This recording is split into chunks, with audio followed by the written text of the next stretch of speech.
Sob a proteção de Deus e estando presentes os conselheiros Nestor Batista, Artagão de Matos Leão, Fábio Camargo, Imes Linhares e os auditores Sérgio Valadares, Cláudio Augusto Canha e Tiago Pedroso, bem como o Procurador-Geral do Ministério Público de Contas, senhor Flávio Berti, declaro aberta a sessão ordinária número 2 de 2017 do Tribunal Pleno. Ausentes os conselheiros Fernando Guimarães, em razão de férias, estando designado para a substituição o auditor Tiago Pedroso, conforme a portaria 671/16 da Presidência, e Ivan Leles Bonilha, por motivo justificado, ficando convocado o auditor Cláudio Canha para a composição do quórum de julgamento, ausente o auditor Tiago Cordeiro, por motivo de férias.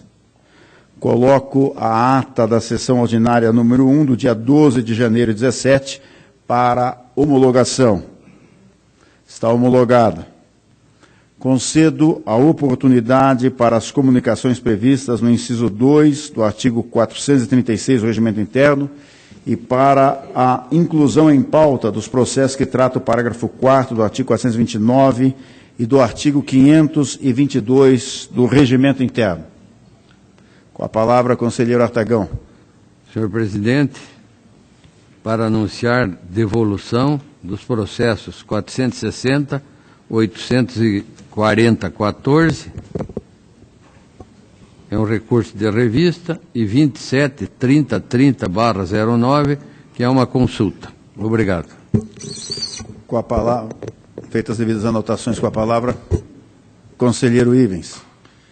Senhor presidente, para anunciar inicialmente a decisão judicial que determinou a suspensão do acórdão 4612/13 da primeira Câmara, referente à negativa de registro de um concurso público de São Miguel do Iguaçu, a decisão judicial da primeira vara da Fazenda Pública dessa comarca determinou a suspensão dessa decisão.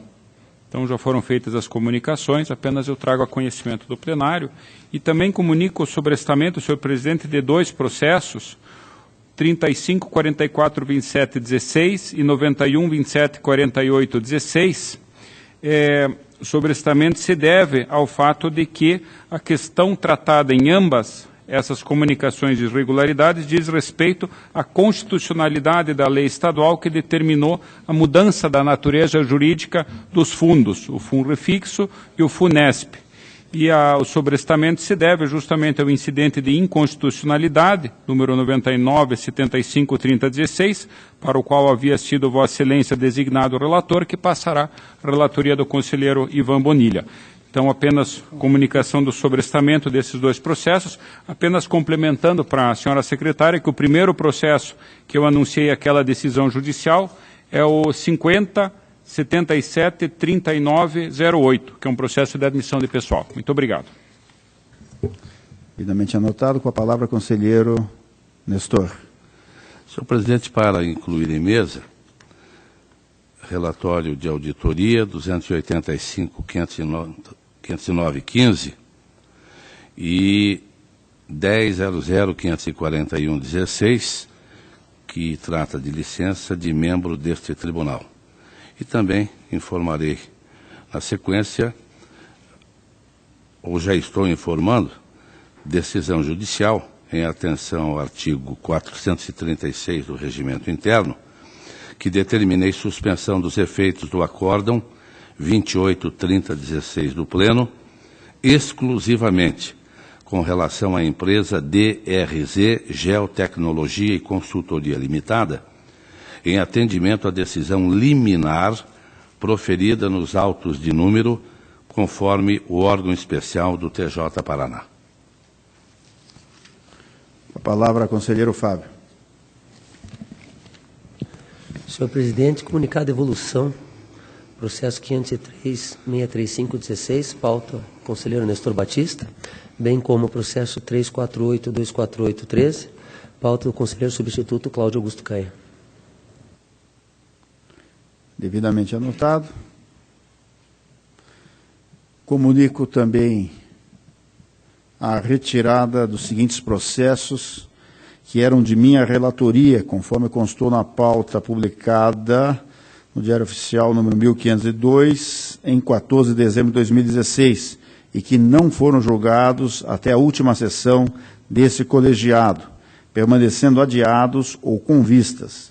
Esses últimos devolvidos há pouco para a regular tramitação dos processos números 348248/13, 460840/14, 859150/15, 86066315, 1634016, 27303009. Faço também a inclusão na pauta da presidência dos seguintes processos que trago em mesa.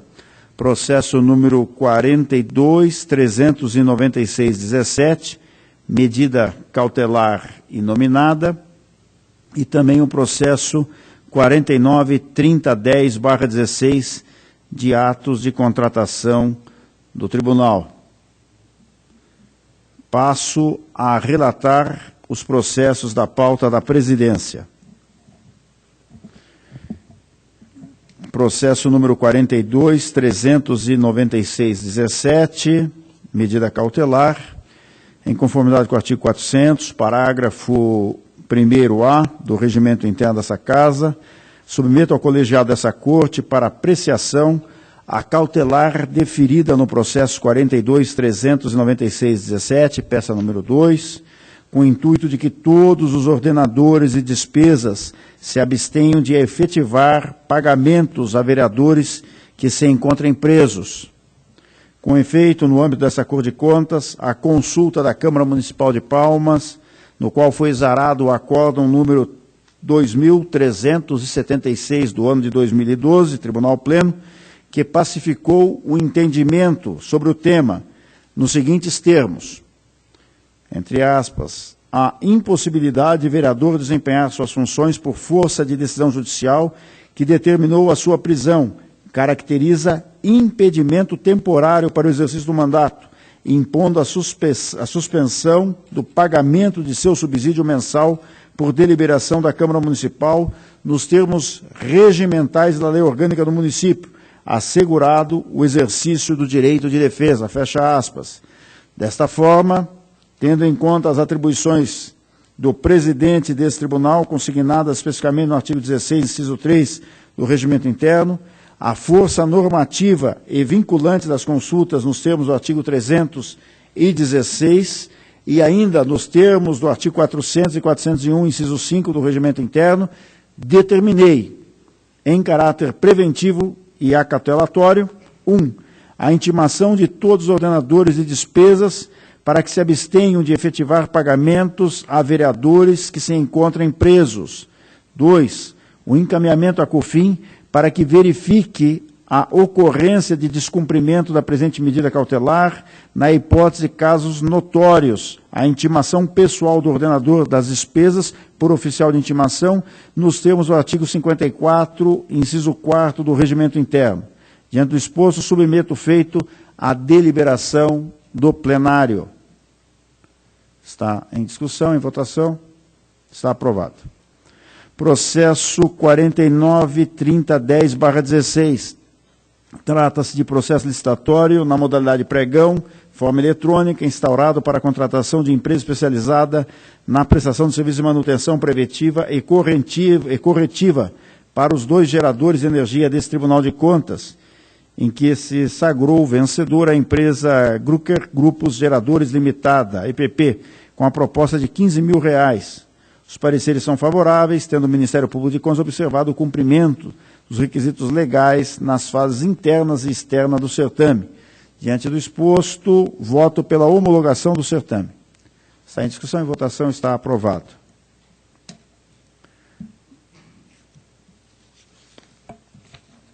Também, senhores conselheiros e auditores, tenho que fazer, neste momento, o relatório da Corregedoria, em razão da determinação contida no artigo 24, inciso 9 do Regimento Interno dessa Corte, apresento o relatório de atividades desta Corte relativos ao 6º bimestre do ano passado, de forma resumida, dado já encaminhamento do relatório em sua totalidade aos interessados. De acordo com as informações prestadas pelos excelentíssimos senhores conselheiros e auditores, as atividades desenvolvidas nos meses de novembro e dezembro de 2016 podem ser demonstradas pelos números de processos distribuídos aos senhores conselheiros, 505, votos proferidos em sessão do Pleno, 145, na Câmara, 687, decisões definitivas monocráticas proferidas, 704, pedidos de vista do Pleno, 16, na Câmara, 51, despachos processuais diversos assinados, 1.329, processos sobrestados, 56, processos conclusos em 15 de dezembro de 2016, 1.573. Da mesma forma, agora, resumidamente, em relação aos auditores, processos distribuídos no período 119, votos proferidos em sessão do Pleno foram 7, na Câmara 170, decisões definitivas monocráticas proferidas 374, pedidos de vista no Pleno 1 e na Câmara nenhum, despachos processuais diversos assinados foram 579, despachos processuais diversos assinados em substituição 5, processos sobrestados 17, processos conclusos em 15 de dezembro de 2016, 1.246.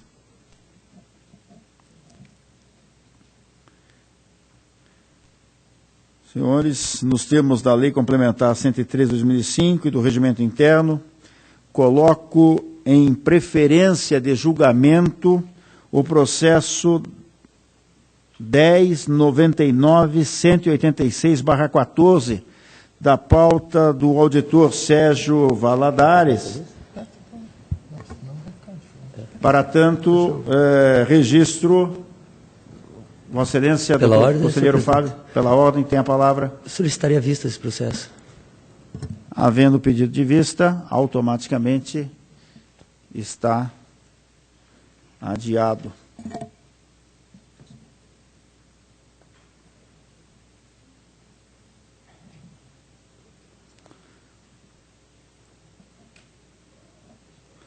Dessa forma, concedo a palavra ao conselheiro doutor Nestor Batista para o relato de sua pauta. Senhor presidente, demais integrantes desse plenário, inicialmente quero manifestar, senhor presidente, o meu desejo pessoal e de toda a minha equipe de trabalho para que Vossa Excelência tenha uma gestão que atenda aos interesses do Paraná nesses 2 anos. Já foi dito aqui por diversas oportunidades que qualificação, competência, conhecimento, informação e disposição não faltam ao novo presidente deste tribunal. Então, quero me colocar, mais uma vez, à disposição de Vossa Excelência, na qualidade de vice-presidente que estou hoje, escolhido pelos colegas de trabalho, desejar também muito sucesso ao nosso corregedor, doutor Fábio Camargo, e a certeza que este tribunal cumprirá com os seus objetivos, com a motivação da sua criação no Brasil e aqui no Paraná em 1947, e com certeza a sociedade paranaense estará bem servida. Quero também, na oportunidade, desejar a todos os colegas de trabalho muita saúde e muito sucesso no seu trabalho. Conselheiro Matos Leão, o mais antigo desse tribunal, não é, conselheiro? O conselheiro Fábio, que já me referi, o conselheiro Ivens Scherper Linhares, os auditores que aqui estão, doutor Cláudio Canha, doutor Tiago Pedroso, doutor Valadares, ao nosso procurador que representa aqui a Procuradoria e é o nosso procurador-geral, destacado professor de Direito Tributário, admirado não só no quadrante nacional, mas inclusive no exterior, conforme tivemos oportunidade de ouvir manifestações a seu respeito o ano passado fora do país, e a certeza que a Procuradoria também realizará um grande trabalho, porque o país hoje precisa de disposição, precisa de trabalho, precisa de seriedade no cumprimento dos deveres de cada um. Então, desejando sucesso, quero pedir que estejamos iluminados pela força divina e possamos trabalhar condignamente neste ano de 2017. Passo ao relato da pauta, processo incluído em mesa, 100.054116, solicitação de afastamento, foi prorrogação, 12 dias, já atendido este período, a partir de 12 de dezembro de 2016, o interessado, o doutor Sérgio Ricardo Valadares Fonseca, que para nossa alegria está mais forte do que todos nós aqui nesta sessão. A diretoria jurídica e o Ministério Público se manifestam pelo deferimento e a proposta do relator é pelo deferimento.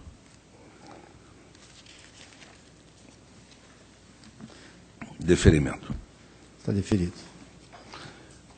Senhor presidente, eu tenho também, e é dever de ofício, ainda que notícias já tenham alterado a nossa decisão, mas são notícias, não é um fato relatado e destacado neste plenário, que trata do relatório de auditoria 285.509.15, Comissão da Copa do Mundo, que eu trago para submeter, apesar da decisão já tomada, a apreciação do plenário, medida cautelar proferida por meio de despacho 5117, no qual determinei a suspensão dos efeitos dos decretos 1432/16, 1433/16 do município de Curitiba. Porém, de plano, informo que o município já comunicou a este tribunal sobre a revogação dos referidos decretos, conforme petição acostada às peças 185 e 186 dos autos. Em breve histórico, tratam os autos de relatórios 179, 11 e 13, elaborados pela Comissão de Fiscalização da Copa do Mundo 2014, que teve por objetivo verificar procedimentos, ações e processos desenvolvidos pelas entidades estaduais e municipais envolvidas na aplicação de recursos destinados à reforma e ampliação do estádio Joaquim Américo e respectivo centro de imprensa para torná-lo apto a sediar a Copa do Mundo FIFA 2014 na cidade de Curitiba. O feito foi julgado na sessão de 1 de 12 de 2016, Acórdão 5916, determinando-se a instauração de 17 tomadas de contas extraordinárias para se apurar o dano ao erário, em face das inúmeras irregularidades constatadas. O julgamento também culminou com a imposição de multas, restituição de valores, indisponibilidade de bens. Antes disso, por meio do Acórdão 4222/16 do Pleno, o Tribunal já havia proferido medida cautelar, a fim de impossibilitar que o Conselho Deliberativo do Clube Atlético Paranaense procedesse à mudança de titularidade de bens móveis e imóveis, os quais servem como garantia em contratos de financiamento com a Fomento Paraná. Dos fatos. Decretos do ex-prefeito municipal de Curitiba, datados de 26 de dezembro de 2016, dão conta de negociações vultuosas entre a Arena da Baixada, o município de Curitiba e a Fomento Paraná, pertinentes aos autos. Com efeito, ao teor dos decretos colacionados, foi celebrado o Pacto Multilateral para a extinção da dívida da CAP S.A., que envolve o município de Curitiba e a Paraná Fomento. Nenhuma documentação deste acordo consta nos presentes autos, cujo julgamento se deu pelo Acórdão 59-10-16, em face do qual foram opostos embargos de declaração, que serão apreciados no momento processual oportuno e nos termos regimentais. Os novos fatos dizem respeito diretamente aos relatórios encartados nos presentes autos. Do direito, em síntese, a vedação de subestabelecimento do saldo devedor do potencial construtivo dos decretos municipais 269/12, 270/12, foi revogada e a dívida transferida à Fomento Paraná nos termos dos decretos municipais 1342/16 e 1343/16. A referida transação, com todos os detalhes, documentos firmados pelo município, CAP e principalmente a Paraná Fomento, devem ser informados à auditoria. A transação ocorrida no recesso deste tribunal, sem informação nenhuma nos autos, no término da gestão municipal e, principalmente, de vultosos valores envolvidos, deve ser detalhadamente informada nos autos, para a análise de sua legalidade e perfectibilidade, tendo em vista a possível negativa da decisão exarada no processo de auditoria. Com efeito, a assunção pela Paraná Fomento, sem inclusive se comprovarem assinaturas, custos, viabilidade financeira, os termos e as condições objetivas pelas quais a transação foi realizada, impõe a suspensão preventiva e cautelar dos efeitos dos decretos 1432 e 1433, tendo em vista a súmula 347 do Supremo Tribunal Federal e os artigos 400 e 401, inciso 5º, do regimento interno deste tribunal. Supremo Tribunal, súmula 347. O Tribunal de Contas, no exercício de suas atribuições, pode apreciar a constitucionalidade das leis e dos atos do poder público. 2. Descabe a atuação precária e efêmera, afastando do cenário jurídico o que é assentado pelo Tribunal de Contas da União. A questão alusiva à possibilidade de este último deixar de observar, ante a ótica da inconstitucionalidade, certo ato normativo, há de ser apreciada em definitivo pelo colegiado, prevalecendo até aqui, porque não revogado, o verbete número 347 da súmula do Supremo. De início, a atuação do Tribunal de Contas se fez considerando o arcabouço normativo, ou considerado o arcabouço normativo constitucional. Relator ministro Marco Aurélio, 19/7/2012. O regimento interno do Tribunal, no artigo 400. O Tribunal de Contas poderá solicitar incidentalmente e motivadamente aos órgãos e poderes competentes a aplicação de medidas cautelares definidas em lei ou determinar aquelas previstas neste regimento interno, quando houver receio de que o responsável possa agravar a lesão ou tornar difícil ou impossível a sua reparação, nos termos do Código de Processo Civil. Artigo 401.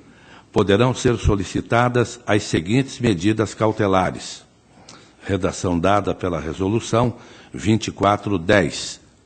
Quinto, outras medidas inominadas de caráter urgente. A inconstitucionalidade não resulta da omissão em informar ao órgão fiscalizador, mas, no caso concreto, de alterar substancialmente as cláusulas financeiras do ajuste, justamente e logo após a decisão do processo de auditoria que determinou a aferição do potencial construtivo e outras medidas. Assim, há fortes indícios pelos fatos noticiados que há burla à decisão do Pleno do Tribunal de Contas.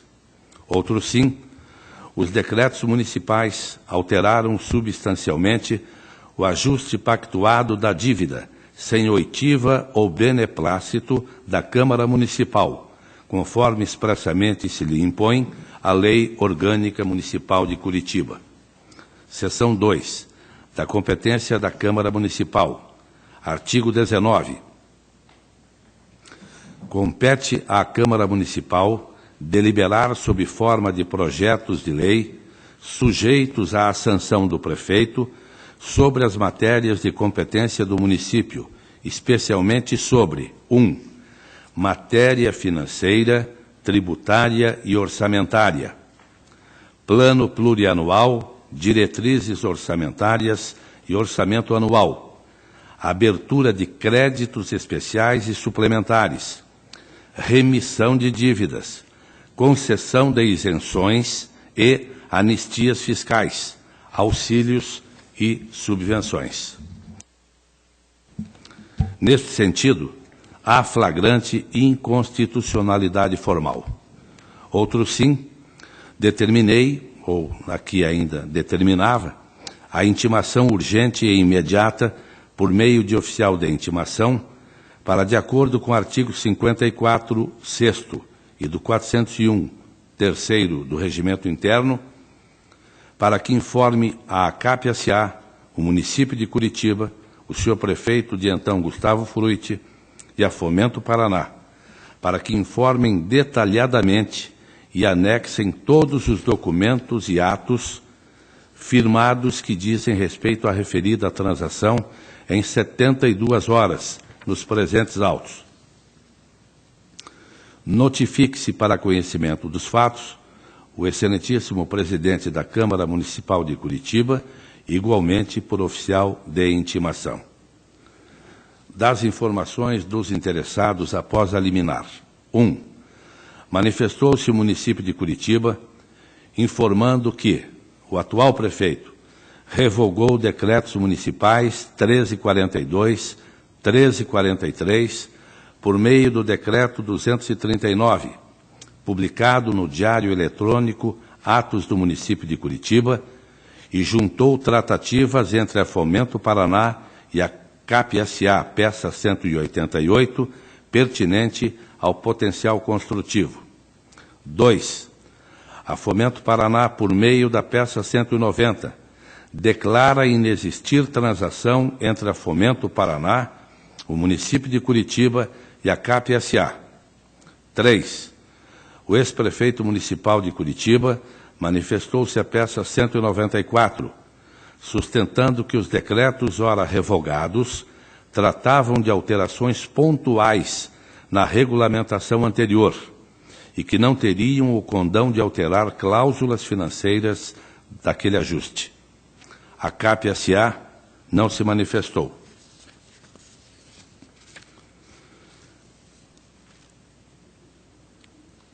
A revogação dos decretos municipais, aliada à informação da Paraná Fomento de que não se processou qualquer transação a respeito da transferência do potencial construtivo, fez com que houvesse a perda do objeto da presente liminar.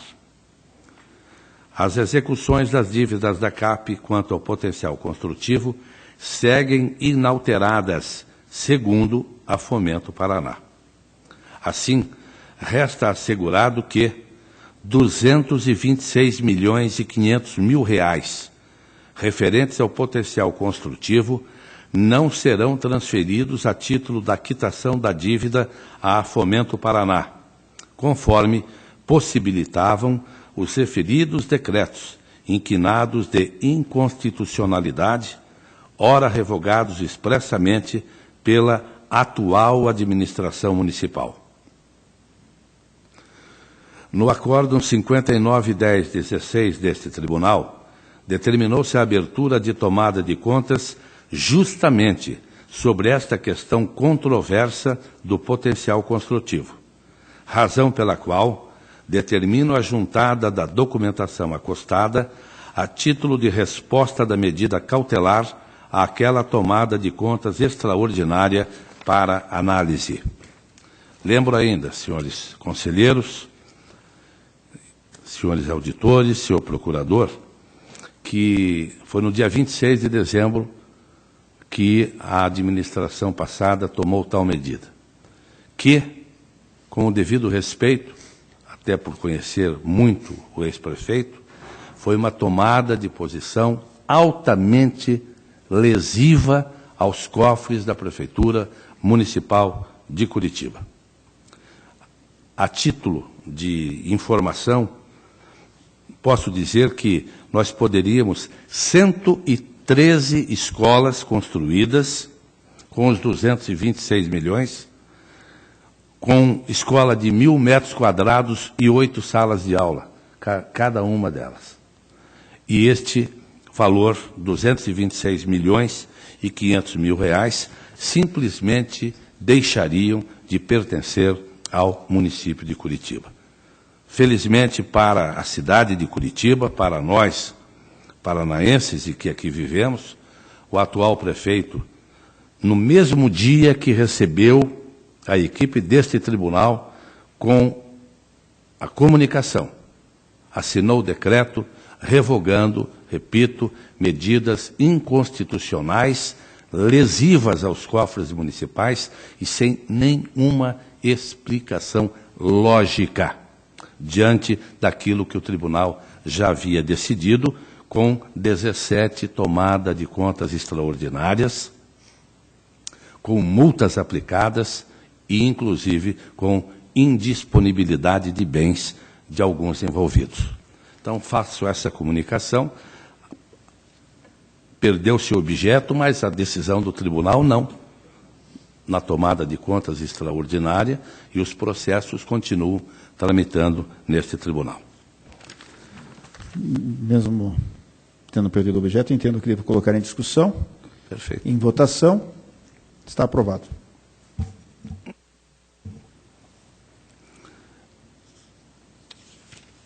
Senhor presidente, eu tenho na pauta processo 115.20.36.14, trata de recurso interposto pelo Ministério Público de Contas,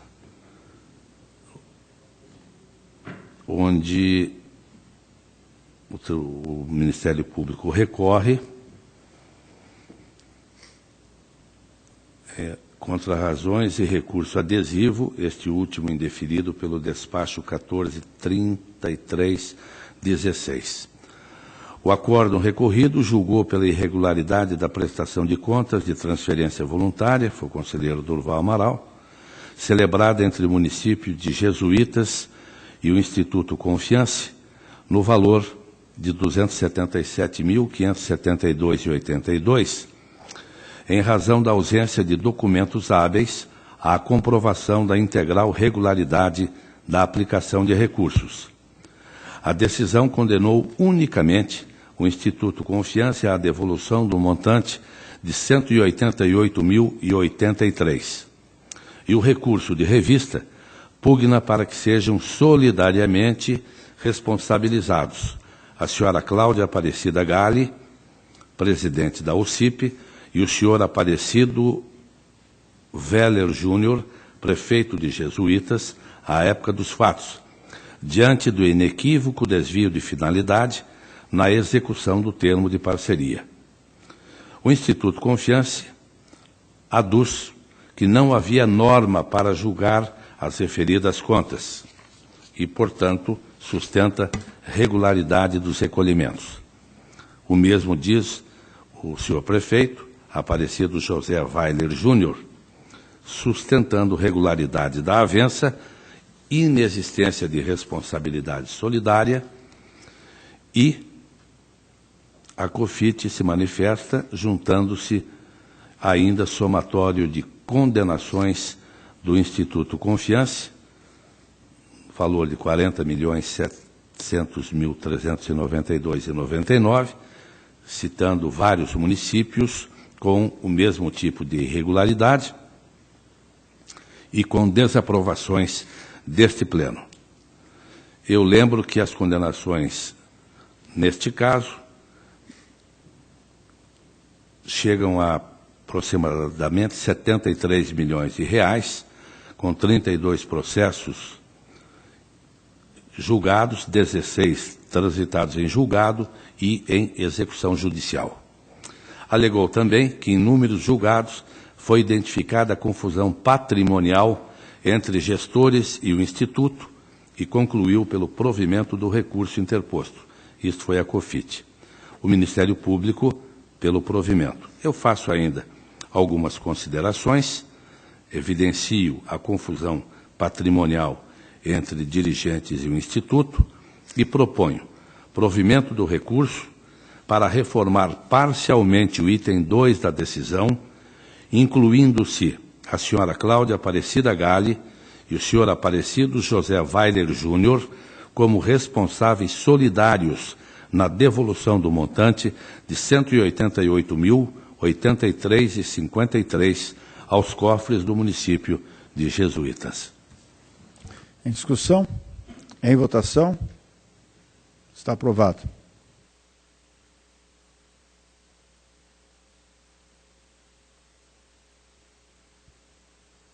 O protocolo 715.582.15 também diz respeito ao município de Jesuítas.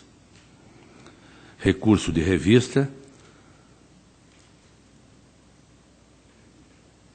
interposto desta feita pelo dirigente do município, em face do acórdão 107.15 da primeira Câmara, conselheiro Durval Amaral, que julgou irregulares as contas de 2012, em razão de déficit das obrigações financeiras frente a disponibilidades, terceirização injustificada de serviços de contabilidade e na área de saúde, celebração de contrato com o CIP, o Instituto Confiance, para a prestação de serviços do Programa Saúde da Família. A COFIN pugnou pelo conhecimento e provimento parcial do recurso, mantendo-se apenas a irregularidade referente ao déficit frente às disponibilidades financeiras. O Ministério Público de Contas opinou pelo conhecimento e não provimento do recurso.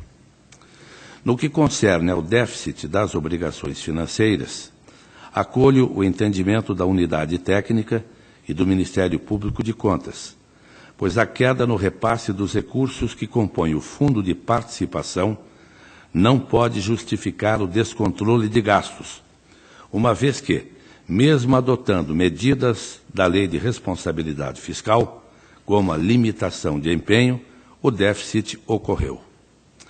Quanto à terceirização indevida de atividades típicas do município, verifico que o objeto dos contratos de terceirização não exigem especialização, caracterizando-se como atividades próprias da administração. No que concerne à terceirização dos serviços de saúde, o recorrente fundamenta seu pedido na crescente demanda da população por atendimento de especialidades. A COFIN considerou que a contratação de serviços em especialidades não caracteriza terceirização indevida.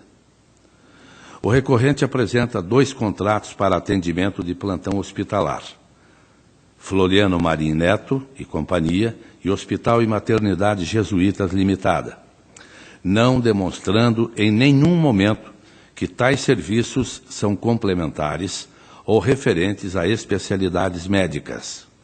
Por fim, no que tange à contratação da OCIP para a realização do Programa Saúde da Família, assinalo que a Lei 9790 de 99 não prevê a intermediação de mão de obra como finalidade das OCIPs, sendo que a utilização de tais instituições para esta finalidade fere mandamentos legais e constitucionais, já amplamente debatidos por esta Corte.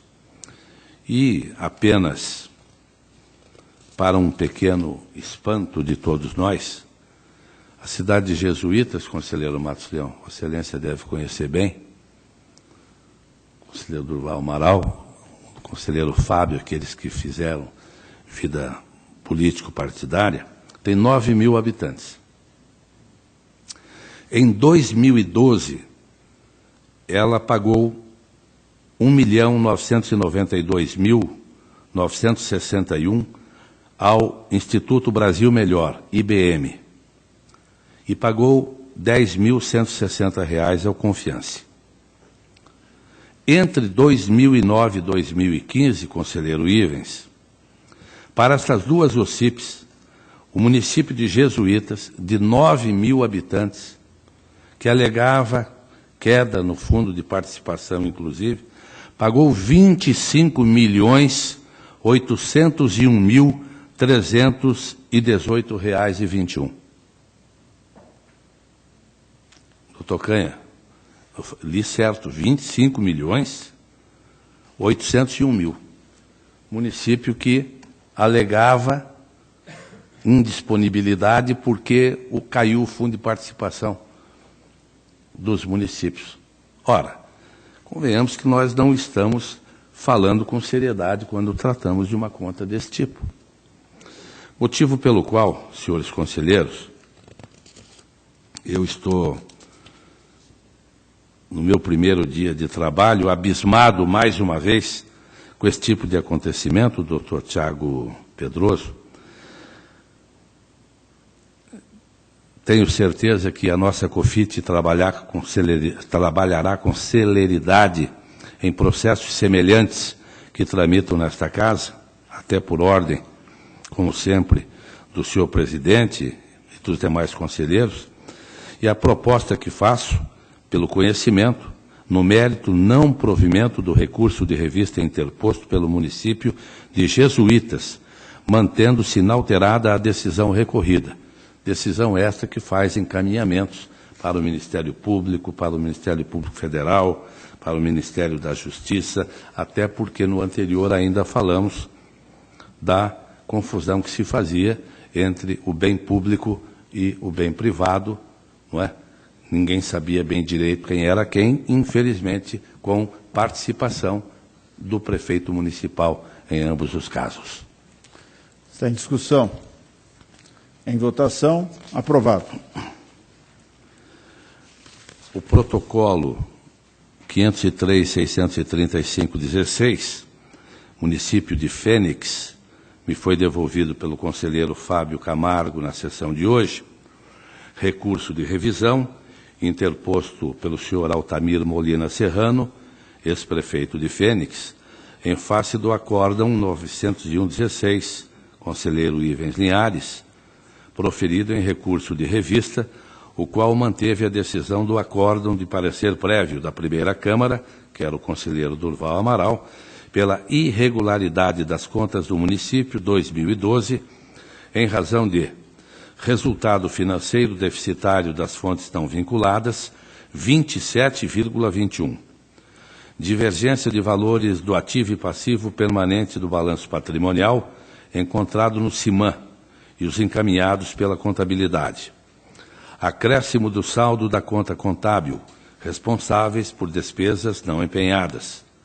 Falta de repasse da contribuição de servidores ao INSS. Déficit das obrigações financeiras frente às disponibilidades. O recurso de revisão funda-se na existência de divergência de entendimento no âmbito do tribunal e traz como paradigmas vários acórdãos sobre cada item de irregularidade. A COFIN, por meio da instrução 49.23/16, opinou pelo conhecimento parcial do recurso e, no mérito, pelo não provimento. O Ministério Público também se manifestou pelo não provimento.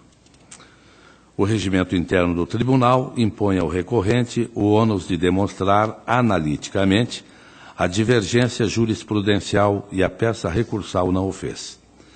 verifico que o recorrente apenas listou acórdãos como paradigmas, mas não demonstrou quais os pontos em que as decisões sobre fatos idênticos foram divergentes, como bem apontou o parecer ministerial, refutando item por item. Assim, conheço do recurso apenas quanto ao item 2.5 da peça recursal e passo a analisar o mérito. No que tange ao item déficit das obrigações financeiras frente a disponibilidades, o recorrente fundamentou adequadamente a peça recursal, porém, não logrou êxito em comprovar a divergência de entendimentos. Afirmou ele que a unidade técnica lançou de forma equivocada o valor de R$ 1.035.861, que seria referente a parcelamento de débitos junto ao INSS, e que muitas despesas decorrentes de convênios foram empenhadas no exercício de 2012, mas o repasse do Estado e ou União ocorreu só no exercício seguinte. Afirma que, se os valores fossem lançados corretamente e considerado o investimento do município em saúde e educação acima dos limites constitucionais, os acórdãos, para o caso, ensejariam a conversão do item em ressalva. Contudo, como bem afirmou a COFIN, a unidade técnica não lança valores. O que o recorrente pretende é rediscutir a metodologia aplicada por este tribunal para evidenciar o déficit, mas não há divergências desse aspecto entre o acórdão recorrido e os acórdãos acostados pelo recorrente como paradigma. De fato, nos acórdãos 8315 e 19315, ambos do Pleno, a irregularidade referente a este aspecto foi convertida em ressalva, não simplesmente pelo investimento maior que o mínimo constitucional exigido em saúde e educação, mas, inegavelmente, por terem os déficits sido considerados ínfimos, o que não se verifica no caso em análise, ainda que, descontado o valor de R$ 1.035.861, o percentual seria de 34,84% das receitas do município. Daí, voto pelo conhecimento parcial e não provimento do recurso de revisão. Está em discussão? Em votação? Aprovado. O protocolo 866-703-16, embargos de declaração opostos pelo Instituto Globo Aves e por Velci Luiz Keffer, em face do acórdão 4788-16 do Pleno, que julgou pela irregularidade da prestação de contas de transferência voluntária, celebrada entre a Fundação Araucária e a entidade ora embargante, no montante de R$ 834.400, tendo por objeto a implantação do projeto piloto de avicultura familiar, em razão dos seguintes aspectos: contratação de consultoria para a elaboração do projeto, sem a demonstração de projeto, ou melhor, sem a demonstração de critérios objetivos para a formação do valor licitado, bem como pela existência de projeto anterior à formalização do convênio.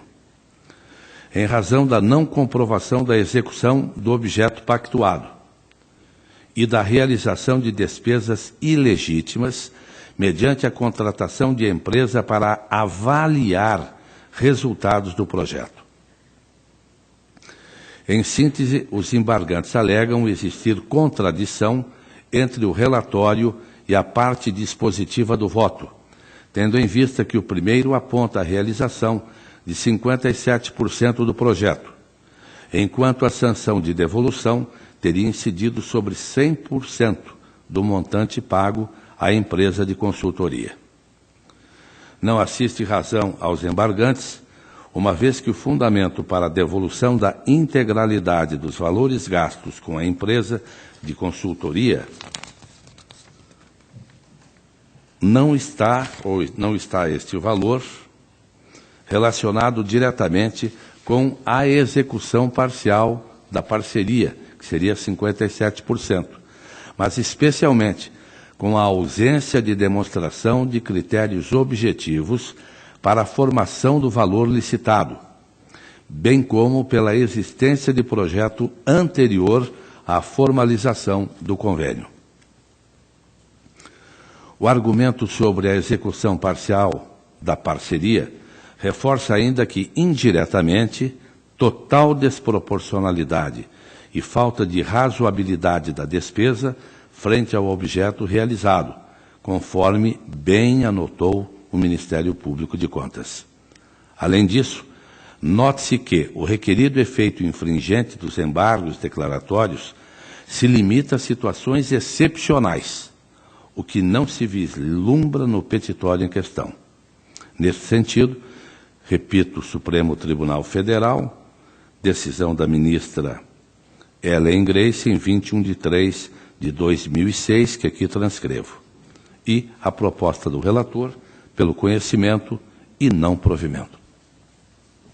Em discussão? Em votação? Aprovado.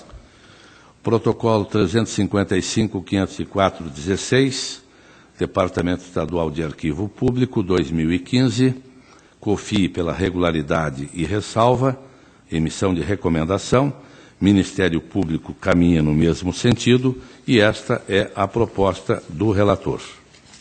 Em discussão? Em votação? Aprovado. Só mais um, doutor Artagão. Você vai ficar com o pedido?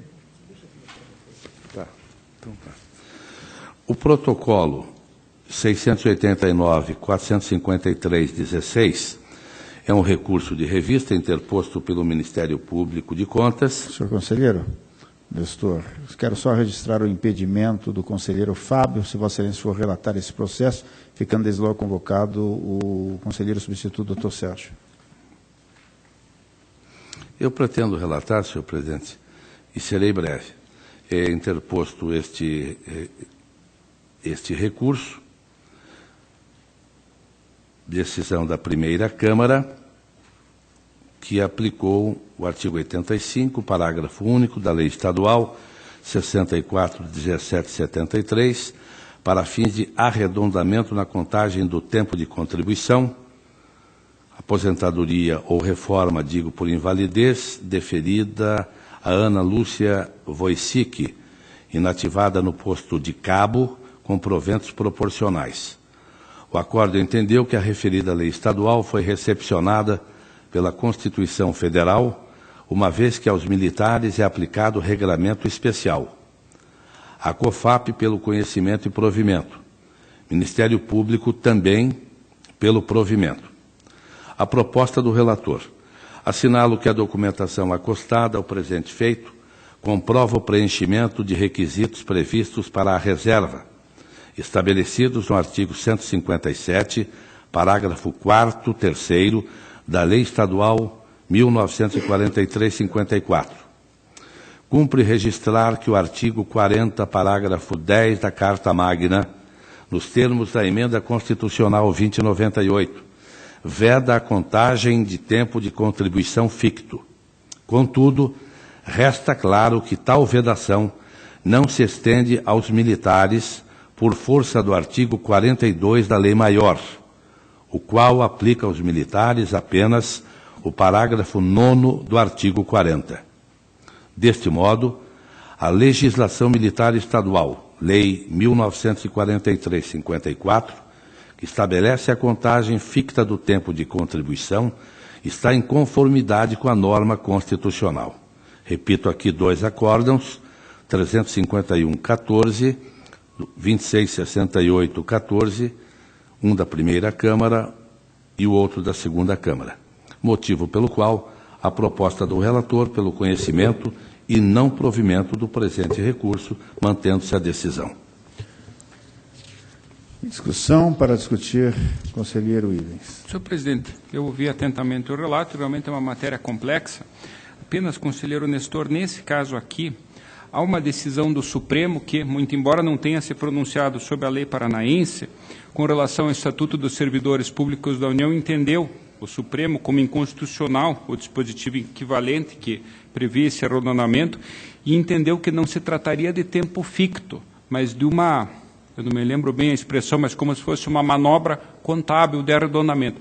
Então, me parece que, muito embora Vossa Excelência colocou muito bem, o Tribunal tem entendido como recepcionada a lei estadual dos policiais militares pela Constituição Federal, me parece que talvez nesse caso realmente seja uma exceção da exceção, ou seja um caso em que a norma geral da Constituição deva prevalecer. Então, se Vossa Excelência não se opuser, eu solicitaria a vista desse processo para dar uma melhor analisada, lembrando que talvez esse caso seja diferente daqueles que temos cotidianamente analisado nas câmaras. Então, eu solicitaria a vista se não houver oposição do relator.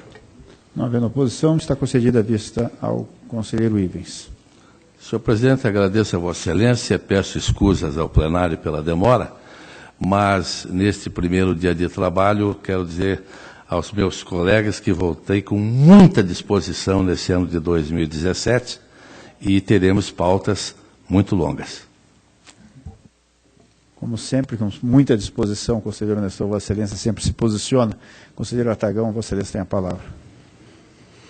Senhor presidente, demais integrantes do plenário, também quero, senhor presidente, ao iniciar as minhas palavras, parabenizar Vossa Excelência pela eleição de presidente, o conselheiro Nestor Batista pela eleição de vice-presidente, o conselheiro Fábio Camargo pela eleição de corregedor, e dizer da minha certeza absoluta que a assunção de Vossas Excelências ao comando desse tribunal, com certeza absoluta, engrandecerá ainda mais o nome desta Corte. Na pauta, tenho o processo 40.74.74.16. Pela ordem, senhor presidente. Pela ordem, senhor presidente. Palavra pela ordem ao conselheiro. Declarar a suspeição. Declarada a suspeição de Vossa Excelência, fica convocado para o quórum o conselheiro substituto, doutor Sérgio. Que é um recurso de revista da Câmara Municipal de Curitiba, mais um daqueles recursos que temos julgado, interpostos por João Carlos Milani, são recursos, nesse caso, Visão Publicidade,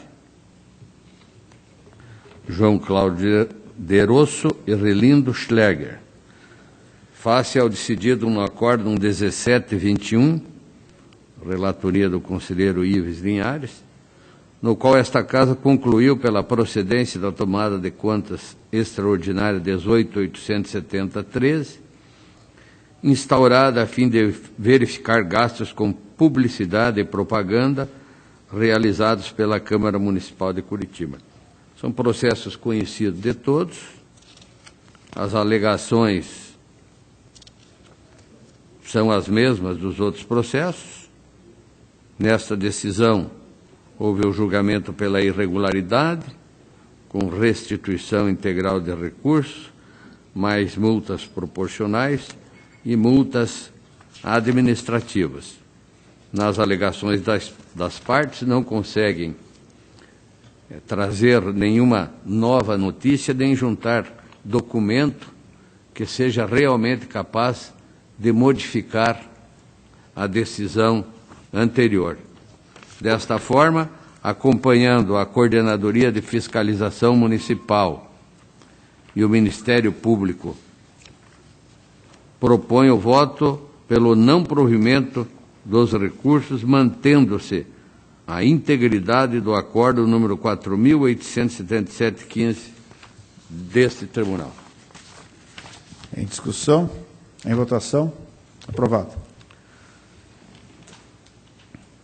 O 695615/16, também um recurso de revista interposto por Mauro Luciano Baesso, reitor da Universidade Estadual de Maringá, em face do Acórdão 3776-16, relatoria conselheiro Ivens, que julgou regular as contas da entidade relativas ao exercício de 2014, com recomendação para que, primeiro, as demonstrações contábeis sejam elaboradas conforme o Manual de Contabilidade aplicado ao setor público, e que a entidade observe os termos da Instrução de Serviço número 2711, quando da entrega da prestação de contas, e ainda determinou que a Universidade Estadual de Maringá inicie o uso do sistema RH Paraná Meta 4. O recorrente faz as suas alegações no sentido de que o pagamento por meio do sistema RH Paraná Meta 4 ofenderia a autonomia da gestão das instituições estaduais de ensino, e ainda que a implantação de tal sistema acarretaria prejuízos à instituição, que tal exigência ofende a decisão judicial proferida pelo TJ Paraná no mandado de segurança 20.599-8. A Coordenadoria de Fiscalização Estadual, na Instrução 533, manifesta-se pelo conhecimento e não provimento do recurso, por entender que as razões recursais somente repetem o conteúdo já trazido a título de contraditório. O Ministério Público, por meio do parecer 16.645/16, entende da mesma forma e propõe o não provimento do recurso. Nós acompanhamos a instrução do processo e propomos o não provimento do recurso. Conhecimento e não provimento. Está em discussão. Votação. Aprovado. 91, 18, 14, 16, embargos de declaração. Pela ordem, senhor presidente. Palavra pela ordem, conselheiro Fábio. Declarar minha suspeição. Fica desde logo convocado o conselheiro substituto, doutor Sérgio. Opostos por Relindo Schreger, em face do decidido no Acórdão 4885, autos de recurso de revista número 87, 1347, 15. O acórdão embargado negou provimento aos recursos interpostos pela Visão Publicidade Limitada por João Cláudio de Rosso, Relindo Schlegel e pelo Ministério Público junto ao Tribunal de Contas, mantendo-se a integralidade do Acórdão 5830-15, de relatoria do conselheiro Ives Linhares.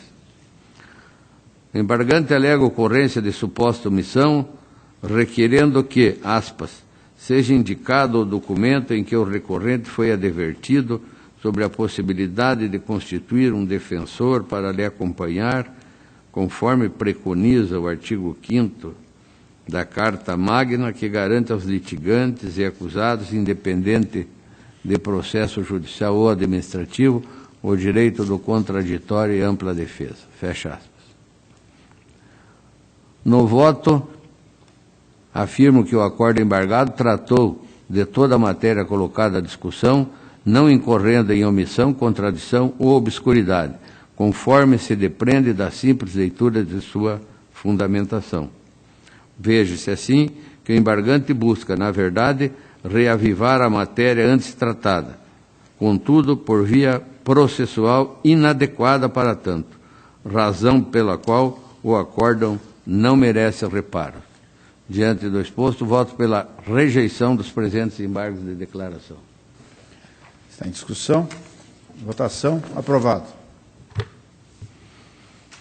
Por último, senhor presidente, o processo 91-3108-16, também embargo de declaração,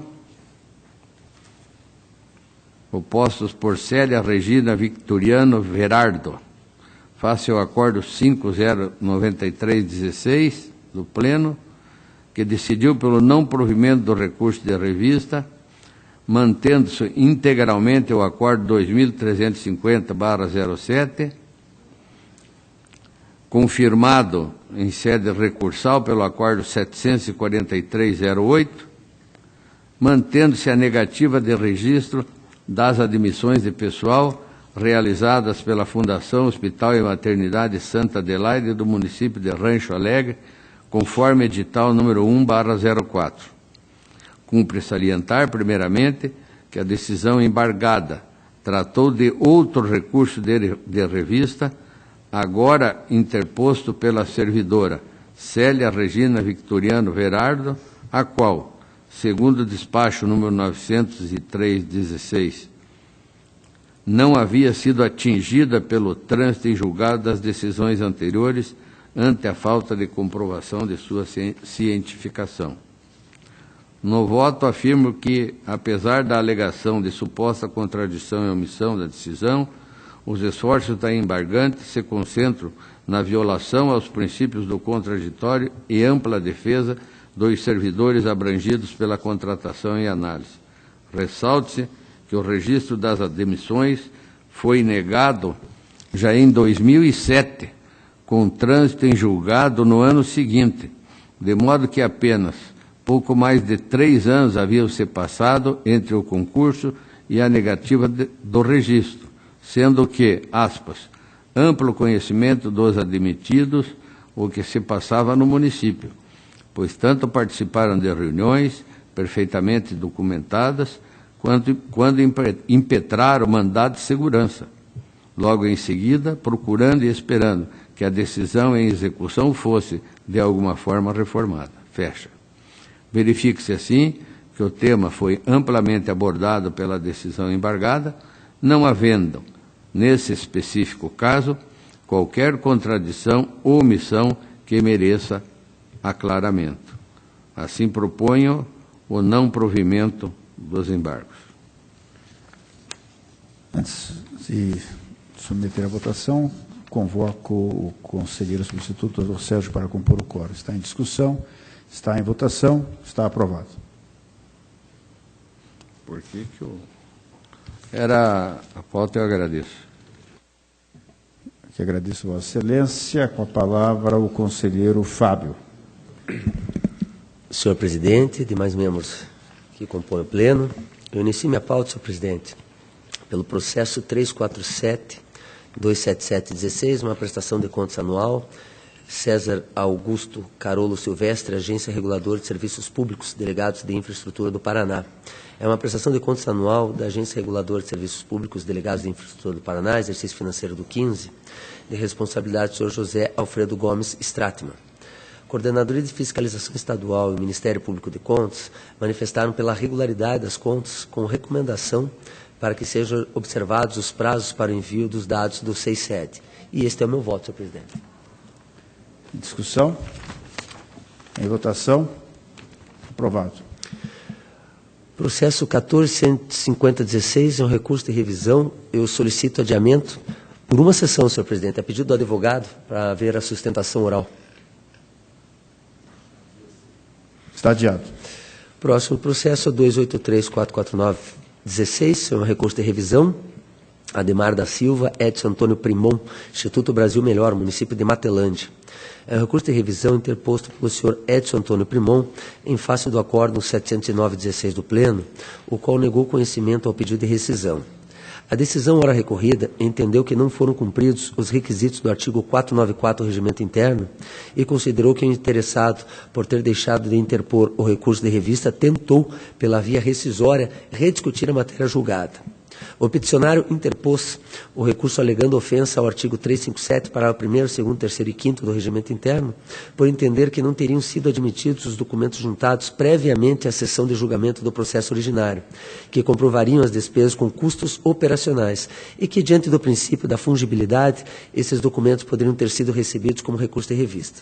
Adicionalmente, alega negativa de vigência do artigo 24, inciso 29 da Lei Federal 8666 e do Decreto Federal 3100 de 99, os quais previam como sendo opcional a realização do concurso de projetos para a seleção de OCIPs, de modo que não caberia ao controlador externo impor a sua efetividade.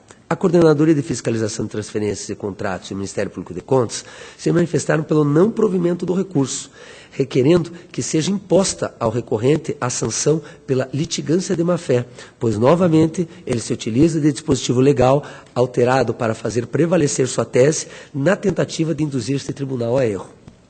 Observo que o termo de parceria 1/12 foi celebrado em maio do 12, quando já não mais vigia a redação original do artigo 23 do Decreto 300 de 99, segundo a qual a celebração de termo de parceria poderia ser precedido de concurso de projetos, por meio do Decreto 756811. Tornou-se obrigatória a contratação via concurso de projetos. No entanto, e não obstante tais alterações, o recorrente insiste em se referir à redação original do mencionado artigo 23 como se vigente ainda estivesse, indiferente à manifestação da unidade técnica por meio de parecer, que já apontara tal equívoco grosseiro antes mesmo do julgamento do feito.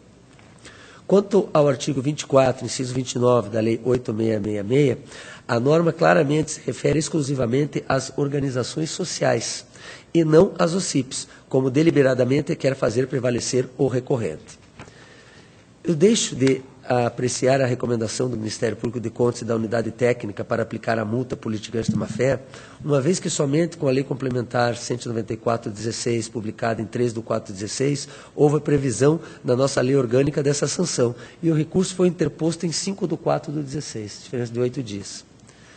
Em relação ao pedido de nulidade do acordo residendo, com fundamento na ausência de apreciação da documentação juntada no dia do julgamento, destaque-se que se tratava de documentos que eram de conhecimentos do recorrente, os quais poderiam ter sido juntados durante a instrução processual, tampouco recebê-los como recurso de revista, diante do elementar fato de que o processo não havia sido julgado, inexistindo a figura do recurso antecipado. Por outro lado, ainda que superadas tais questões, conforme apontado pela unidade técnica na planilha do pedido de rescisão, a composição de valores apresentados pelo recorrente se limitou a R$ 212.924, ao passo que o montante da condenação é de R$ 386.283. Além disso, argumenta a unidade técnica, para aceitar os gastos como custos operacionais ou indiretos, este tribunal, por meio de consulta, os autos 10.762.15 do acórdão 5.530.15, exige a comprovação de alguns itens, dos quais nenhum deles se encontra presente no pedido de rescisão. Além disso, não se comprovou a existência de previsão dessas despesas no instrumento de termo de parceria, além de não terem sido apresentados pesquisas de preço que comprovasse a economicibilidade da escolha dos fornecedores ou prestadores de serviço. Ressaltou a unidade técnica que, de forma como prestadas as contas, poderia a entidade privada perfeitamente contabilizar em duplicidade as despesas incorridas na administração de inúmeras parcerias em municípios diferentes, o que, evidentemente, não se pode admitir. No que diz respeito à alegação de infringência da Lei 97/90/99, segundo o qual as entidades qualificadas como OCIPs poderão firmar vínculos de cooperação com o poder público, consoante destacado pelo acórdão recorrido, não se mostra possível vislumbrar que houve uma comunhão de esforços entre município e entidade, na medida em que os recursos foram integralmente assegurados pelo município, limitando-se a entidade à contratação dos profissionais com tais verbas públicas, ficando comprovada a terceirização de serviços públicos municipais, na medida em que o termo de parceria não se limitou à execução de serviços públicos de forma complementar. Diversamente, houve uma transferência de prestação de serviços públicos à entidade privada, que passou a atuar como mera fornecedora de mão de obra. Portanto, eu voto pelo conhecimento do recurso de revisão e, no mérito, pelo não provimento. Antes anunciando que o conselheiro Nestor está compondo o quórum, está em discussão, em votação, está aprovado.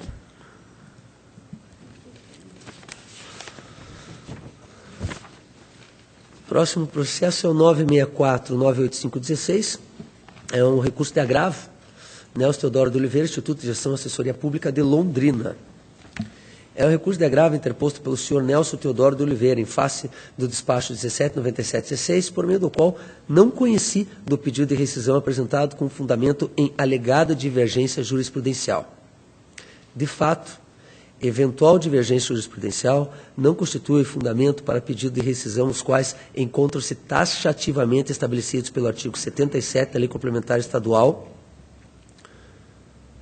103/5, mas sim para eventual interposição de recurso de revisão, na medida em que não se pode utilizar do pedido rescisório como nova espécie recursal, pois ele não se presta a apreciar justiça ou injustiça da decisão, a boa ou má fé interpretação dos fatos ou reexame de provas produzidas, conforme estabelecido no pré-julgado 4/7.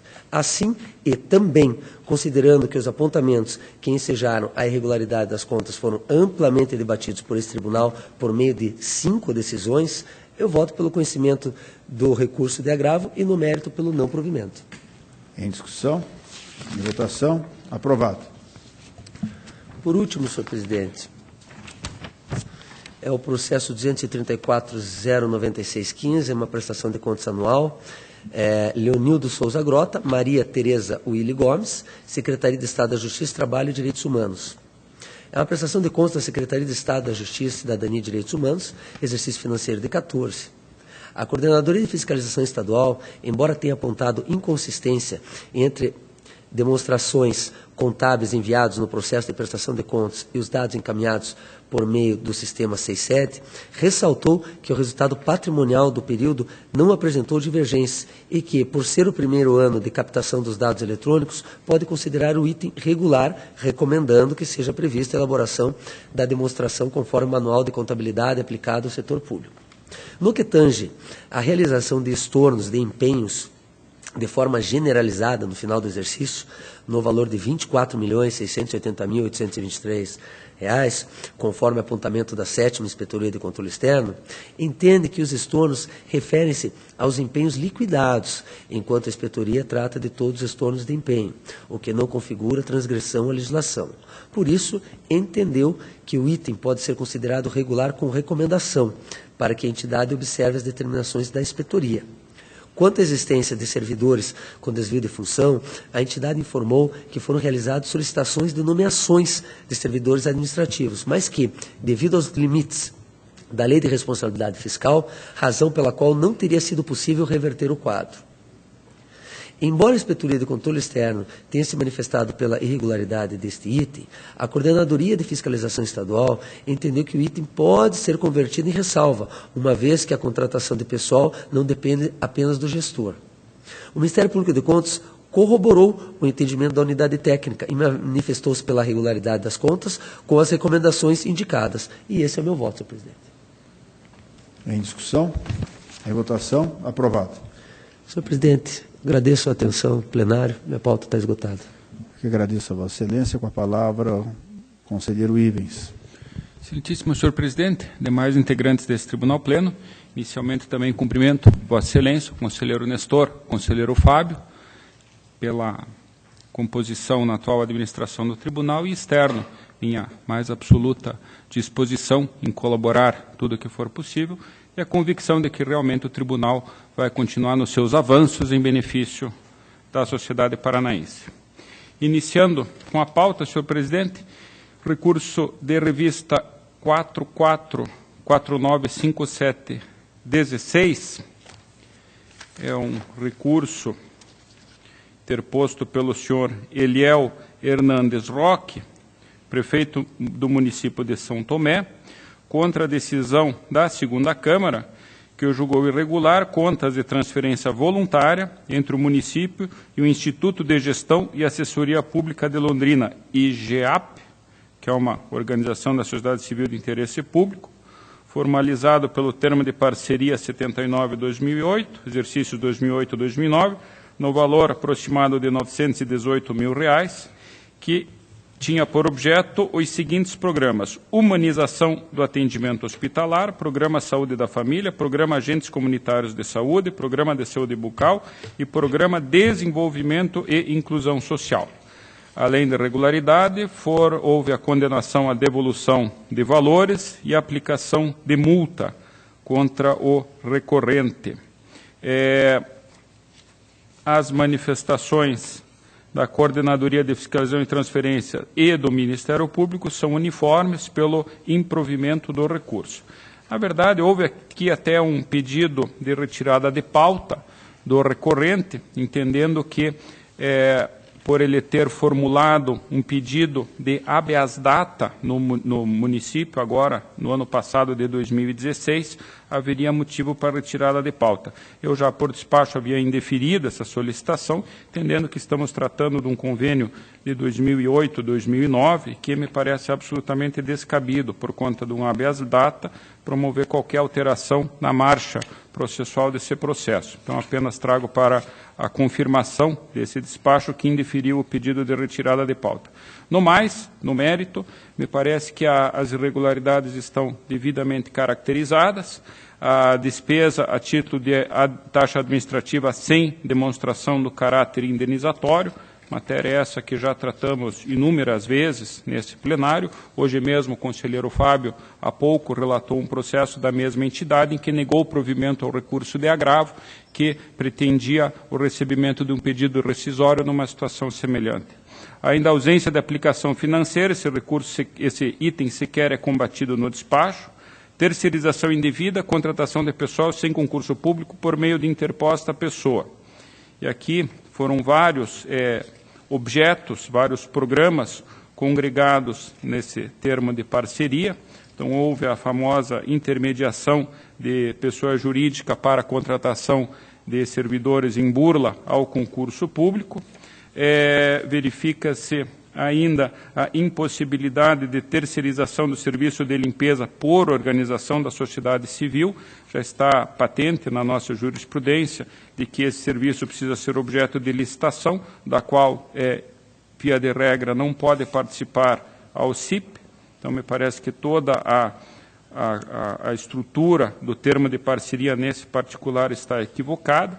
Verifica-se também a absoluta ausência de especialização da UCIP, que, como eu anunciei no início, congregou diversos programas nessa mesma negociação do termo de parceria.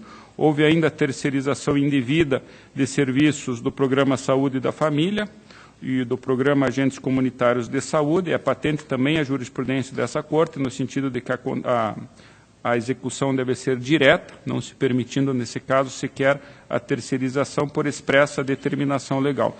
Então, resumindo, senhores conselheiros, o que se verifica é, resumidamente, a ausência de especialidade da entidade para a execução do serviço, a ausência de controles a fim de garantir o desempenho complementar da atividade da saúde, terceirização ilícita do serviço de agente comunitário de saúde, burla ao procedimento de licitação mediante a contratação de profissionais para a limpeza urbana e da cobrança de taxas administrativas sem a demonstração do caráter indenizatório. Por todos esses motivos, entendo que não merece provimento o recurso. Sem discussão. Em votação, aprovado. Seguir, senhor presidente, o processo de recurso de revisão 9663-2015.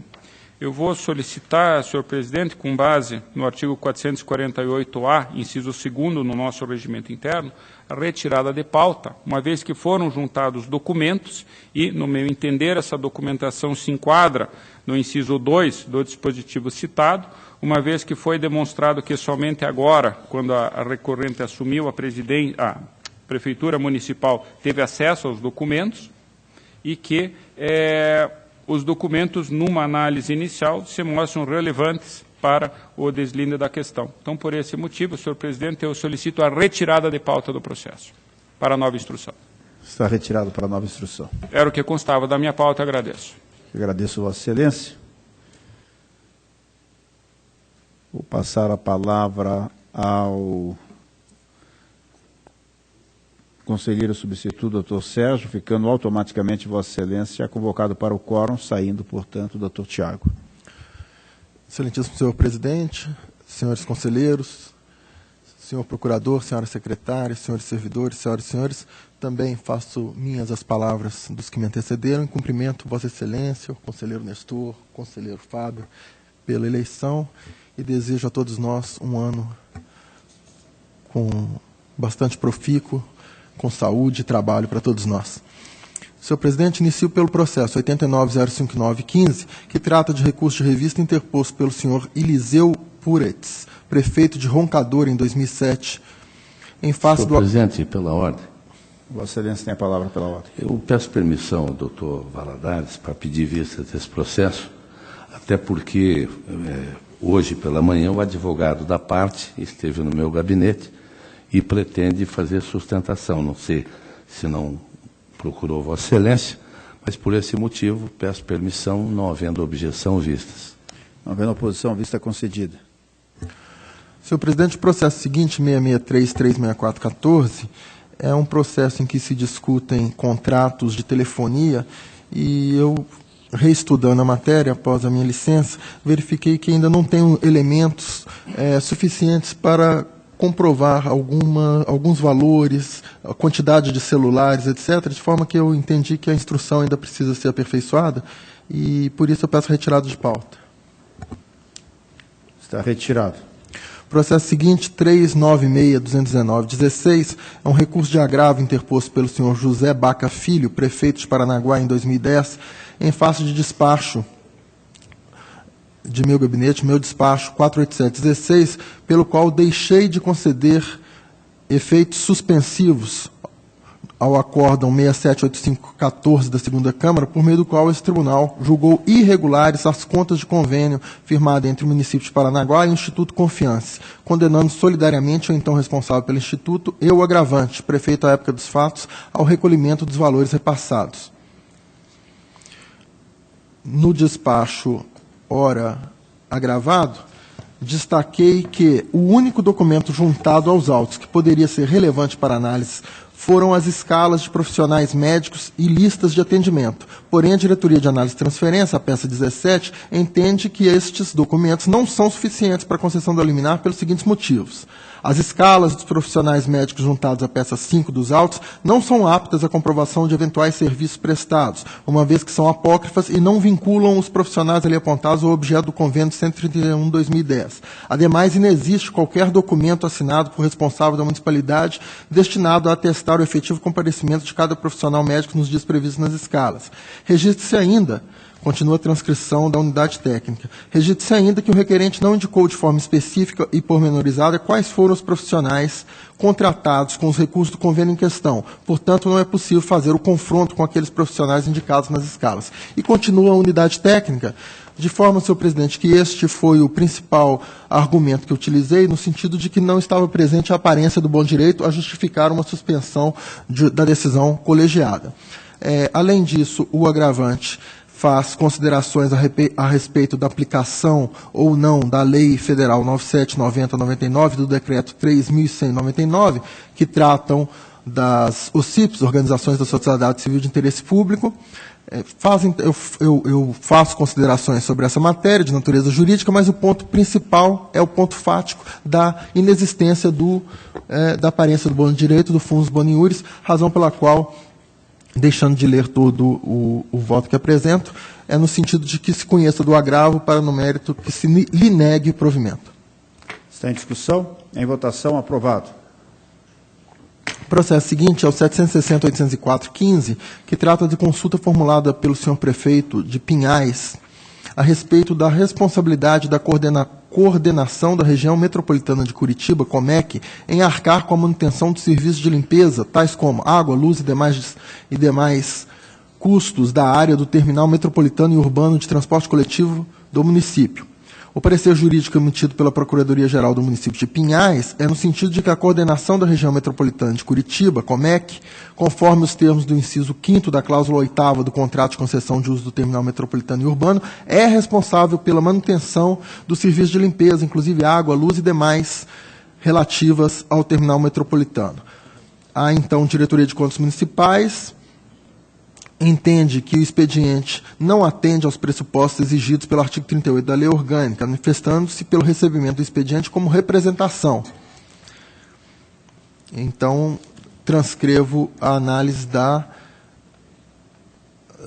coordenação de fiscalização de municípios. O Ministério Público de Contas, também, mediante parecer 3459/16, manifesta pelo não conhecimento da consulta em razão da ausência dos pressupostos legais. Porém, entende que a ausência de dúvidas jurídicas sobre interpretação legislativa afasta por completo a competência desse tribunal de intervir no pleito, cabendo à consulente adotar medidas administrativas ou judiciais voltadas à resolução da divergência contratual. Deste modo, o parquet deixa de opinar pela atuação como representação do presente feito ante a inexistência de ilícito em tese extraível da narração contida na peça inaugural. Eu estou acompanhando o Ministério Público, senhor presidente, não conhecendo da consulta, e, se for o caso, que o município, eventualmente, se insista e formule, então, uma representação, uma denúncia, que, em princípio, não me parece ser o caso, seguindo a posição do Ministério Público, pelo não conhecimento.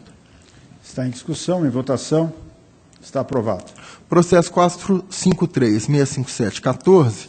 Esse processo está na pauta há um longo período, mas eu faço, então, um resumo. Trata-se de consulta formulada pelo ilustre presidente da Câmara Legislativa de Paranacite, em que apresenta as seguintes indagações. 1. Pretendendo a Câmara Municipal adquirir terreno para a construção da futura sede, considerando sua ausência de personalidade jurídica, deve realizar processo licitatório para a futura aquisição ou, obrigatoriamente, o Executivo Municipal deve fazê-lo? 2. Qual a modalidade licitatória a ser selecionada? 3. A aquisição pode-se dar mediante dispensa ou inexigibilidade de licitação, na forma prevista nos artigos 24 e 25 da Lei Federal 8.666/93. 4. Havendo prévia manifestação de discordância pelo Poder Executivo Municipal quanto à titularidade do imóvel, qual o meio coercitivo para impeli-lo a proceder o registro em cartório do bem em questão? 5. Em caso de recusa, a referida titularidade pode ser suprimida de algum modo? O parecer jurídico apresentado pela Câmara Municipal é no sentido de que compete ao Poder Legislativo proceder à prévia licitação para aquisição do bem imóvel. Finalizados os devidos procedimentos, ficará a cargo do Poder Executivo o registro imobiliário, já que a Câmara Municipal não detém personalidade jurídica. Alerta que os artigos 24, 10 e 25 da Lei Federal 8.666/93 estabelecem os requisitos para dispensa ou inexigibilidade de licitação. Continua dispondo de ser defesa ao município recusar-se à lavratura do registro do imóvel, sob pena de incorrer no delito de prevaricação por deixar de praticar ato de ofício. Em atendimento ao parágrafo 2º do artigo 313 e ao inciso 10 do artigo 66 do Regimento Interno deste Tribunal, a Diretoria de Jurisprudência e Biblioteca, a peça 13, trouxe à baila os acórdãos 122707, 79108, 142810 e 249814, todos do Tribunal Pleno, e eu destaco, pela maior pertinência ao tema, os seguintes trechos. Acórdão 122707, Tribunal Pleno.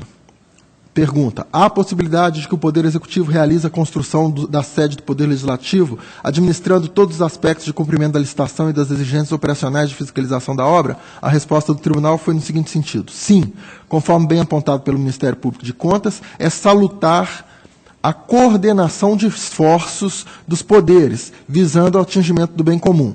Aliás, essa união de esforços se coaduna com os princípios diretores da atividade do Estado, especialmente através da busca de diminuição de despesas e do atingimento da maior eficácia no emprego dos bens e dos servidores públicos. E continua, então, a resposta, eu destaco esse trecho. E do acórdão 1428 do Tribunal Pleno, acórdão 1428 de 2010,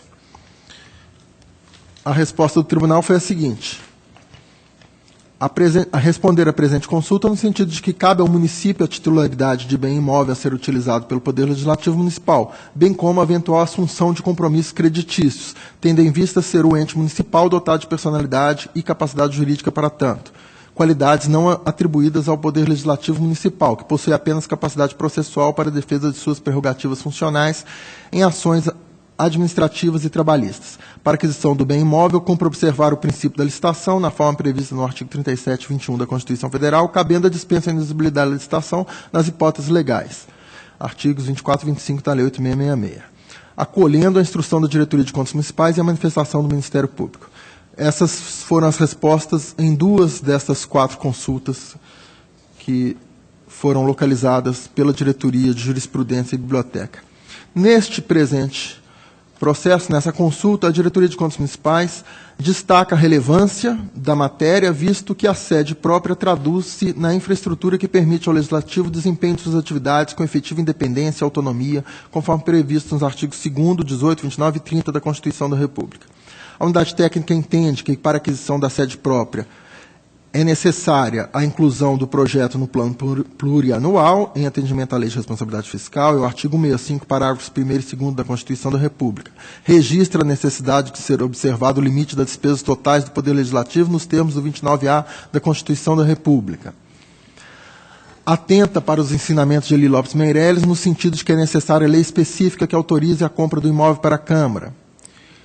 E, em síntese, senhor presidente, propõe a unidade técnica que seja respondida no seguinte sentido. A. Não há vedação à aquisição de imóvel para instalação da sede do Legislativo Municipal, desde que a despesa esteja prevista no plano plurianual, na Lei de Diretrizes Orçamentárias e desde que haja dotação orçamentária na Lei de Meios Anual do Poder Legislativo para tal mister. B. Que a aquisição do bem imóvel se dê por meio de lei específica autorizando sua aquisição e que o bem seja precedido de avaliação prévia. C. Que a aquisição do bem imóvel seja formalizada por meio de escritura pública com observância dos requisitos da lei civil, preço, consentimento e forma, e do regime jurídico administrativo, processo administrativo, prévia avaliação, lei específica, demonstração de interesse público, devido procedimento licitatório, ou sua dispensa, artigo 2410, e posterior transcrição no cartório de registro de imóveis, nos termos previstos no artigo 531 do Código Civil.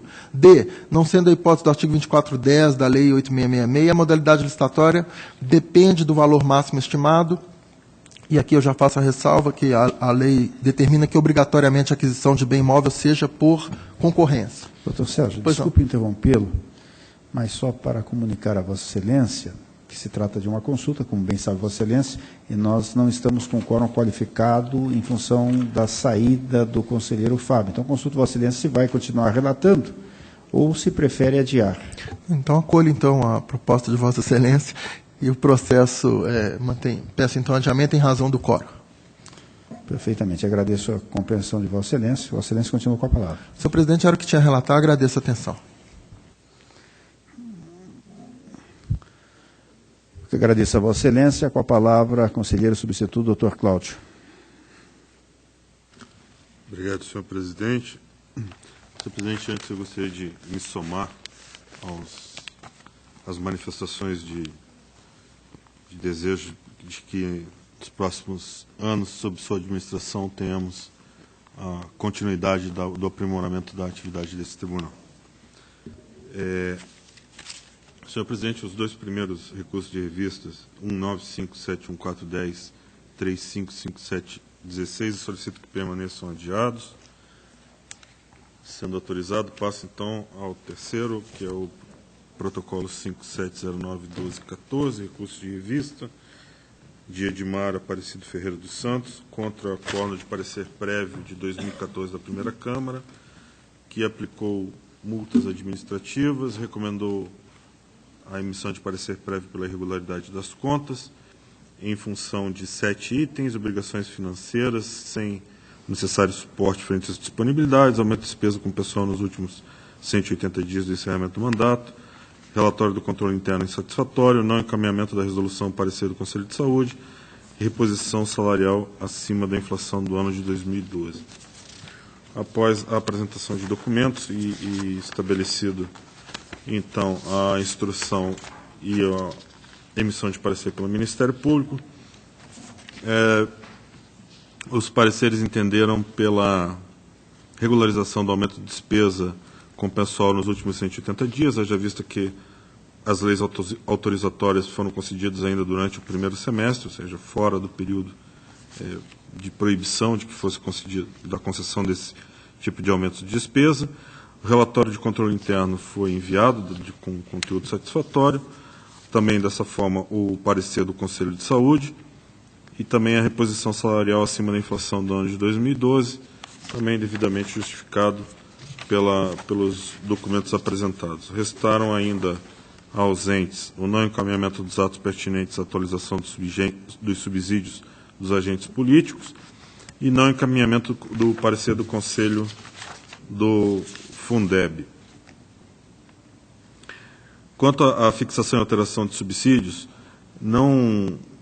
em que pese terem sido acostados os documentos, verificou-se que não atendeu ao artigo 3710 da Constituição Federal, posto que foram concedidos por meio de decreto e não por lei específica. E quanto ao parecer do Conselho do Fundeb, em que pese ter sido enviado esse parecer, não se tornou possível identificar todos os subscritores do referido documento, sendo apenas identificados 2 que foram nomeados por um decreto de 2010. Então, quanto a esses 2 itens, eu entendo, conforme os pareceres, que se mantenha a irregularidade das contas. ou a recomendação pela irregularidade das contas. E quanto ao déficit financeiro verificado, entendo que a unidade técnica não demonstrou a ofensa ao artigo 9º e 13 da Lei de Responsabilidade Fiscal, podendo, então, ser entendido como regular o item. Então, senhor presidente, a proposta é pelo conhecimento e provimento parcial, reformando o acórdão 40.25.14 da primeira Câmara, mantendo-se a irregularidade em função do parecer do Fundeb e dos atos referentes ao aumento de subsídios. É a proposta. Está em discussão. Em votação. Aprovado. Processo seguinte, recurso de revista 44596116, interposto por Márcia Cristina Pérez Mendes, controladora interna do município de Antonina, contra acórdão de 2016 da primeira Câmara, que aplicou multa administrativa e julgou regulares com ressalva contra as transferências voluntárias relativa a um convênio firmado com a Associação de Pais e Amigos Excepcionais de Antonina no valor de R$ 120 mil para a manutenção das atividades da entidade. A multa foi aplicada em função da ausência da sua assinatura como fiscal do convênio no termo de cumprimento de objetivos. A recorrente traz, em sede recursal, o termo de cumprimento de objetivos devidamente assinado. Os pareceres, então, são uniformes por afastar a multa que lhe foi imposta. Eu, então, acompanho os pareceres, porque seja, então, afastada a multa a essa responsável, a senhora Márcia Cristina Pérez Mendes, mantendo os demais itens do acórdão 1739/2016 da primeira Câmara incólumes. É a proposta. Em discussão. Em votação. Aprovado. O recurso de revisão 83475115 solicito que permaneça adiado. Continua adiado. Passo aos embargos de declaração 623193/2016 contra o acórdão deste Tribunal Pleno de 2016, que não conheceu de recurso de revisão, haja vista não ter sido constatado a divergência jurisprudencial.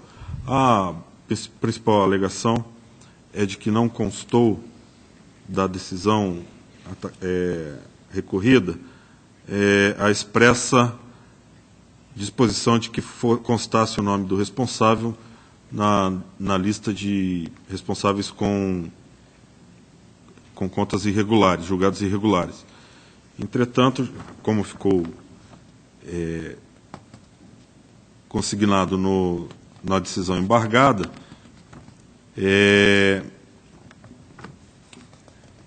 essa inscrição na lista de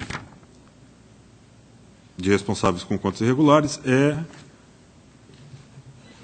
é uma condição que decorre automaticamente, com a condição sine qua non que para essa inscrição tenha o responsável suas contas julgadas irregulares por este tribunal. Então, mais uma vez, o embargante alega ter havido omissão ou contradição na decisão recorrida. Eu aponto no voto escrito onde consta expressamente a abordagem desses tópicos que o embargante entende como omissos ou contraditórios, e por isso entendo que devam os embargos serem conhecidos e, no mérito, negados provimento. Discussão. Em votação. Aprovado. O recurso de agravo 48414216, interposto por João Dorvalino Machado Neto, contra despacho, que inadmitiu o pedido de rescisão com pedido liminar, com fulcro nos incisos 2, 3 e 5 do artigo 77 da Lei Orgânica. O acordo que se pretendeu rescindir, 2816/2014, segunda Câmara, julgou irregulares as contas desse responsável, relativas à Câmara Municipal de Manfrinópolis, 2012, em função de três aspectos: a falta de divulgação das informações de natureza orçamentária, pagamento de remuneração acima do valor devido a agentes políticos e atraso na apresentação da prestação de contas, determinando o ressarcimento de valores e aplicando multa proporcional ao dano e outras multas administrativas.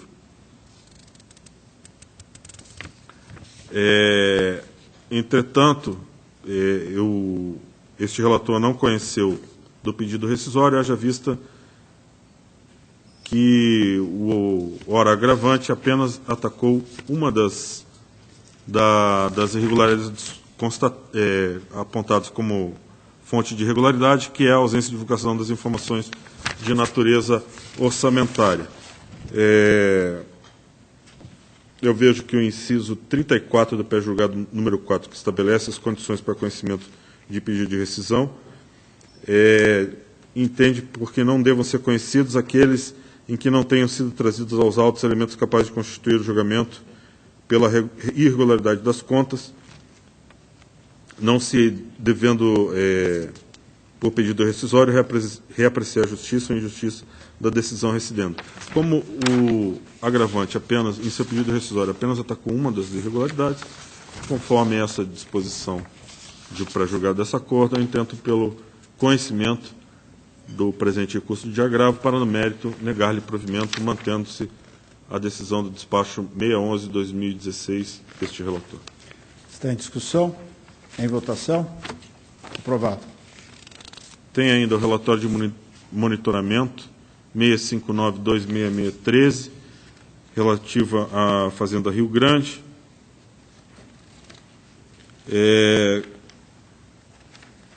Instaurado em relação ao Plano Anual de Fiscalização 2013, determinação constante do Acordo 2748/2010, para a comprovação de adoção pela Administração Municipal de medidas para aprimoramento de seus controles internos, a fim de evitar a ocorrência de falhas, como aquelas detectadas no relatório de auditoria.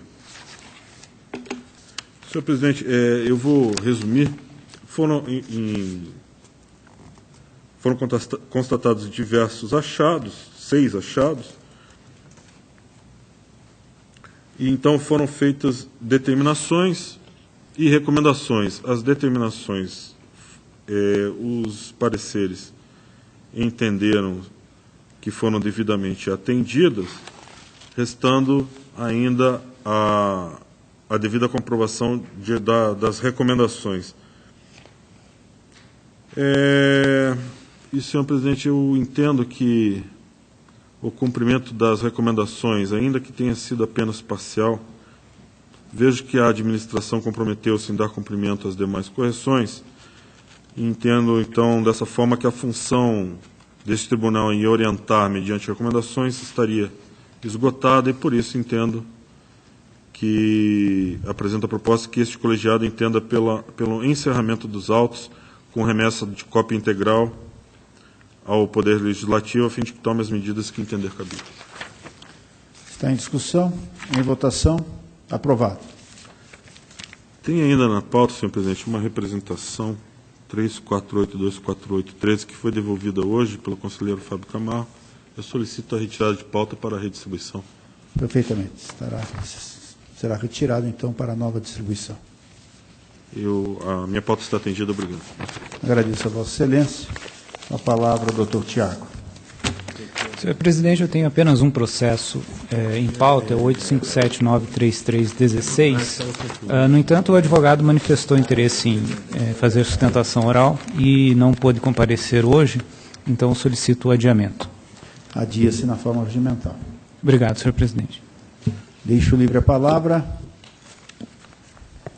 Senhores conselheiros, senhores auditores, eu quero agradecer a manifestação de todos os senhores nesta tarde, em função da nossa assunção à presidência do Tribunal de Contas, juntamente com o conselheiro Nestor, na vice-presidência, o conselheiro Fábio, e reiterar que darei o máximo de mim nos próximos 2 anos, empenho total e dedicação total ao Tribunal de Contas, para que a gente possa, conjuntamente, todos nós, atendermos, sem dúvida alguma, a grande expectativa da sociedade em relação ao Tribunal de Contas do Estado do Paraná.